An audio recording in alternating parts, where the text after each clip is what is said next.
Oui, cher camarade John et camarade Didier, ma intervention na bino mibale eza très intéressante. Yakolakisa ke soki lobi nalobelaki na ba audio misato nasalaki lobi, j'avais épinglé le cas de la première dame, Denise Nyakero, yake le Rwanda, stratégie à Kagame, ce qui appelle ce COP, il faut effacer après. Nalakisaki arrivé à Afdel, on c'est Afdel bayakana dans Laurent Désiré Kabila, effacer bango nyonso. On so yake na RCD, tous les Congolais effacer bango. Et puis on so yake na Félix, effacer bango. Voilà la stratégie. Yango to interprétaki eloko wana esalamaki epai ya Denis Nyakero dans États-Unis. Yakolakisa ke non, comme ye nde Kolo Masolo ya pouvoir actuel, balingaki mpe effacer ye. Mais siko tozali kotanga intervention ya mutu na mutu ya bato mayele lokola babino boye na kati ya groupe oyo, elakisi mpe aussi ke tokoki mpe kointerprete ke no eloko wana esalami na kati ya États-Unis ekoki mpe kozala une mise en scène créée na babit songolo. Et n'oubliez pas que la cabinet ya première dame, la plupart il y a des distractions et salami par le passé, même avant la chute de Goma, Bukavu, cabinet la première dame et bimisaki ba distraction ebele. Et bimisaki ba audio ebele du genre à distraire lango ba congolais presque partout. Presque partout ba banoko ebele ka ba première dame. Avant ba Goma ekwe. Maintenant, nous devons nous poser des questions. Qui profite maintenant de la distraction? Ce qui a solo, qui a les États-Unis, a organisé une distraction du genre qui balingi babomaye. Voilà, et ça, ma question, bien sûr, intelligente, il faut tout se poser. Et nos services de sécurité extérieure doivent aussi se poser la même question.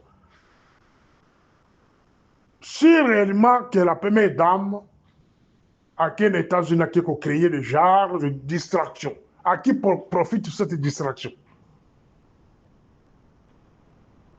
Oui, dans l'année intervention de Bino Awa.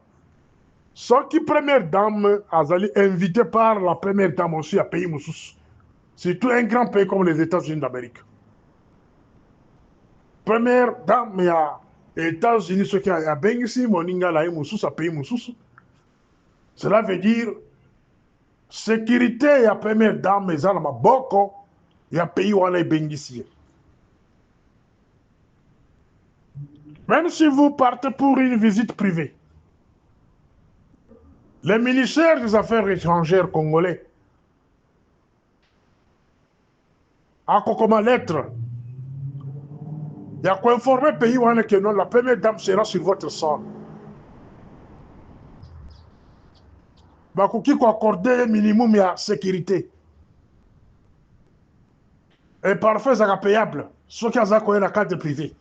Mais ceux qui ont sur l'invitation, il y a pays où automatiquement, pays où il faut être en charge.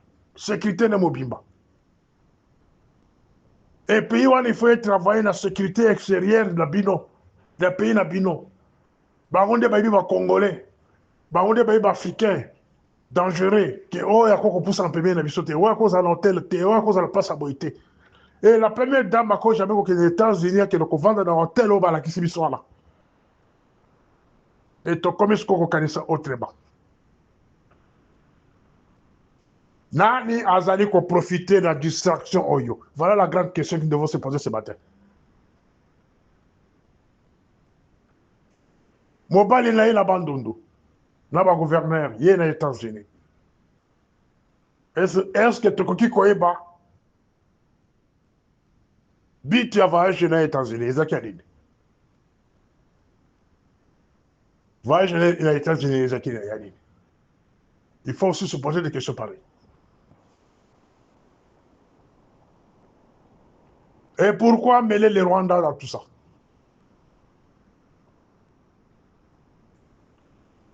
Tozali na makambo sérieux. Il y a Katanga. La vie de Katanga est menacée. Et d'ici là, Katanga est kokoye na maboka ba rebelle rwandais. Bache ba Katanga liboso me ba onde ba sima. Les Rwandais. M23 sera au Katanga d'ici là. Là, ba militaire ba au Mozambique. D'ici là, ba au Katanga. Na ya ko profiter na prise ya vie de Katanga. Il y a un à répondre, mon frère John. Oui, effectivement, Kabila a tiré sur ma problème belé. Kabila a tiré sur problème belé. Mon bout de son vivant, tout ça qui n'a pas rwandais, il y a des professeurs, tout ça qui n'a pas rwandais, n'a armé, mais babandi, collègue grade, il y a adjudant chef. Tout ça qui n'a pas rwandais, par-ci par-là, mais il respectait les Congolais, il respectait les autorités congolaises. Les Rwandais de cette époque-là de Maréchal. Et Laurent Désiré Kabila les a amené un groupe de Rwandais, de Roubert et consorts, Bayake Bele, James Kabarebe, les nélotiques. Ils allaient insulter sur la Bengibina nélotique. Là, sur Benga Bantou, ils ont insulté. Parce que toi, comme oh non, tu appelles souvent les nélotiques, ce n'est pas bien. Non. Les nélotiques, ils ont la tire dans Bango. Là, là, Bantou, Bamba, c'est pas nélotique. Sur la Bengi Moutouaza Mundele, et oui, problème. Ou bien la Bengi Moutoukaza chinois. Appellation là-bas normal, c'est nélotique, les tous. C'est ça, nélotique. Laurent Désiré Kabila est là-bas, où est en masse. Mais air à se repentir à Bengala Bango.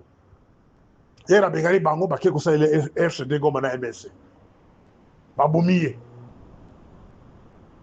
Ceux qui botali na histoire à Congo. 2001, le 15 janvier 2001, il n'y avait aucun Rwandais au Congo. Aucun. Ils ont la carte armée, ils ont la police, ils ont la ANR, ils ont la DGM, il n'y avait aucun Rwandais. Attends mon côté. Alors, Moutazon, celui sur le Rwandais, na Congo, c'est Kabila. C'est Kabila. Pour se maintenir au pouvoir, il y a un City, il y a un IDPS, il y a un ASD, il y a un consort, il y a manipuler l'IDPS, il y a un Congo. Et il y a un Congo, il y a un Congo en otage. Kabila. Kabila a dit que Banda, na Rwanda, pour qu'il ne accepter que service de sécurité à Rwanda et que travailler dans le Congo sur les 9 frontières. Non seulement dans la frontière, mais à l'intérieur du Congo. Va créer un ministère là-bas où il y a des décentralisations. Un ministère géré par un Rwandais, chevronné, Rouberois. A déployé par Jean Naye, tous les lots basés à la province. Rouberois. Jean, il y a un ministère de décentralisation. Bazalakati, le lot. Ministère de décentralisation, et l'équivalent, il y a ministère intérieur. Félix a consabino kaboma ministère, wala boma yangote. Secrétariat général yango ezalaka la ministère intérieur. Bon que nous vérifier. Bazali na secrétaire général zalaki wana, mais après ça rapport on a directement par Roubero. Il contrôle la zoko ko contrôler l'étendue de la République azala ba rapport bazwaka. Au ministre intérieur a ibakate. Ministère ministère de décentralisation zalaki l'État dans un État. C'est comme Vatican. Robert Azaki est considéré comme un mini-président à l'époque de Joseph Kabila. Même jusqu'à aujourd'hui. C'est par cette voie-là, rapport, il y a coin, il y a pays. Le ministère de la décentralisation, voilà. Oh, bah, la question est que comme il est un fin stratège à se retirer dans le Congo, à Zova Namusika. Ayaka na Kunzume, à s'installer, à tenir tout. Le directeur de cabinet. Il y a le président de la République. C'est lui le patron. Nous avons géré l'administration, il y a président, c'est celui-là. La nomination, nous sommes au Congo. Et où Takala, Anthony Kinzo. La nomination, c'est la personne qui gère tout. Sur l'instruction, il y a le chef de cabinet pour l'élite. Bref, Kabila aujourd'hui, là, bato bazoko senga ki azonga. Si tout me fait Katangé, vous perdez votre temps.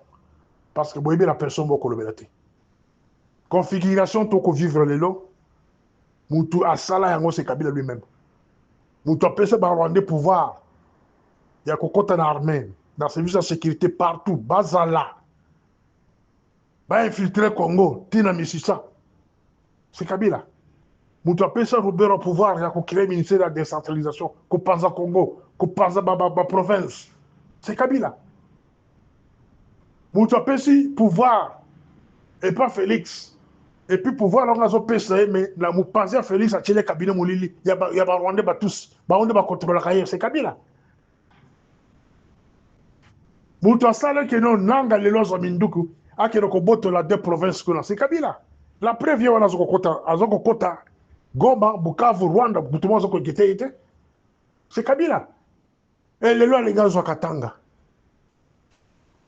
Mais les Congolais, ils sont des gens. Il y a des Sud-Africains qui sont un peuple bombaf, peuple qui a un temps pour raisonner. Ils sont en armée, ils sont en sécurité. Moi, je suis soulevé. Maman Esther, nalingaki na bakisila yo po ya suka parce que audio aliboso ezalaki molai mingi 10 minutes c'était trop par rapport à bakestion otoliga. Nayebisaka yo ke bakoko oyo babotiga babotama na Katanga. Et puis baparents nanga babotama na Katanga.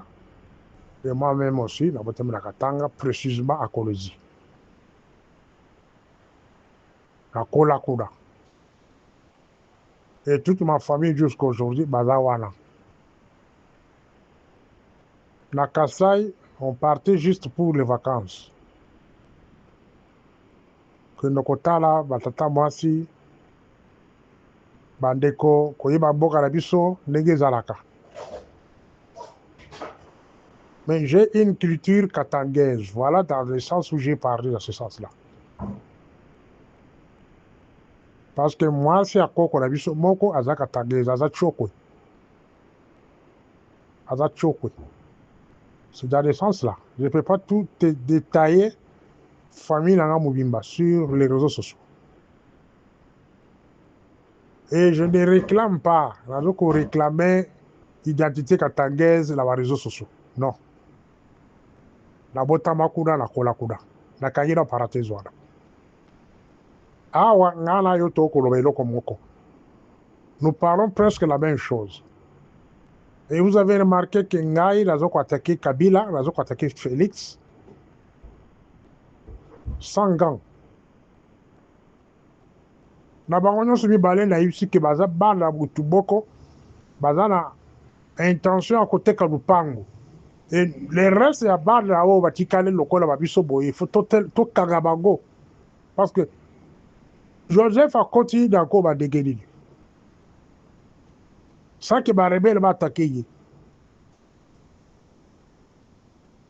Cela veut dire il y a ba rebelle basé le koboko. Et là quand on reprocher ba rebelle ya za la kati. Et puis on a rappelé yo que ba Rwandais on jos batikala la arbe. La sécurité partout par-ci par-là, c'est Joseph qui boutatika bango.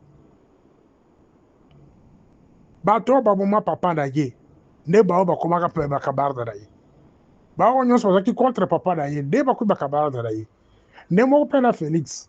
Bato nyos bazaki contre papa na ye, ne ba ku ba proche na ye. Et peut-être qu'on parle de langage de la carte. Il connaît chez Swahili, il dit ou bien dit. Peut-être lingala bien nasema uishikie vizuri, il faut nisema sasa Buswahili unyongea vizuri.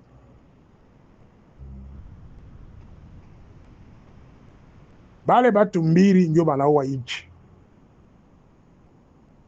Joseph Kabila na Felix Tshisekedi. Bale batu mbili. Mwacha mbele ba sentiment tribal. Mwekele ba sentiment yenu pembeni, haina na maana. Bale batu mbili ndio banaua nchi. Joseph anakuwa na Barwande, Felix naye na Barwande. Na bote bela tuminga na mtu moya na Kagame ule. Sa tusema mukino kanyuri shikia sasa.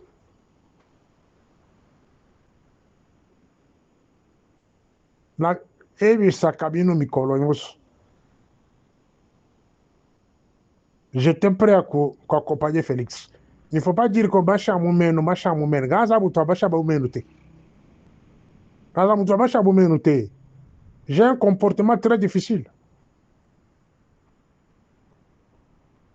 J'ai un comportement très difficile. Bilo kwa le abaluba e bwane to l'autre sobe l'autre wakula tu sais que dis moi ndelo. Je n'aime pas ça. Nalinga bilo kwa la te. Je n'aime pas ça. Moi ce qui m'intéresse c'est le Congo. Moi ce qui m'intéresse c'est le Congo.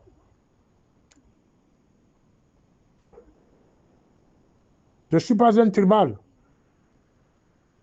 Malheureusement, on se parle, nous avons musika ngape musika. Il faudra aller au la sika dans la Vandaka.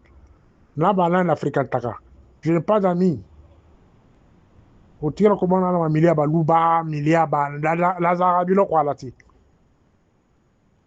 Lazara bilo quality. Dire que Macha Moumène, moi je ne suis pas celui-là. Ozoko Kaïsa. Moi, je me bats pour le Congo. Quand je parle de Katanga qui est là, c'est parce que vous êtes prêts d'accepter le Rwandais que les Congolais. Même chose avec les gens de l'Est. Ils ont préféré de cohabiter avec les Rwandais par rapport à les Congolais Moussous. Laissons les temps au temps. Ceux qui vont commander les Rwandais du soutien, ceux qui vont dominer les Rwandais, ceux qui vont crier que les Rwandais vont dominer les Bissau. La même chose avec les Katangais. On est en train de vous prêcher. Bon dimanche. Katanga et quoi la baboka barwandais parce que baza déjà wana ils étaient que basolo baza wana les éléments d'M23 sont déjà dans les parages baza déjà wana ils vont accompagner Joseph Kabila pour prendre le Katanga et plus tard bon les soutien maman Esther je vais te poser la question où sont ces gens-là qui accompagnaient Laurent Désiré Kabila qui est votre frère où est Mwenzel Kogolo où est Kakoudi Babimbaya, Victor Mpoyo, Mukutu, Bato Nyonso Bayaka Laurent Désiré Kabila, les grands Katangais Bazali Wapi. Où sont les Katangais qui accompagnaient Joseph Kabila? Hein? Des Katumba Mwake. Baza Wapi, Baza Wapi. Avant de parler, il faut beaucoup réfléchir. Il faut beaucoup réfléchir.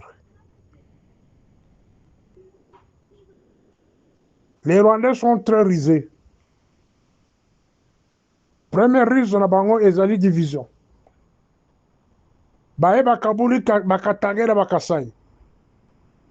Bake batoki bakasai na kati ya Bujimayi bae na bango ba verser ba la katanga.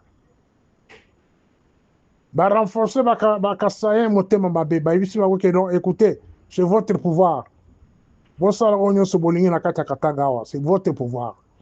Les Katangais bako dominer biloté. Bosala bango boy. Ça c'est la manipulation rwandaise. Ils savent comment vous manipuler. Basembe haine entre les deux frères. Kasai na Katangais. bino ba ko mona biloko wana te bazo manipuler bino ba ko kabola bino. Et cette division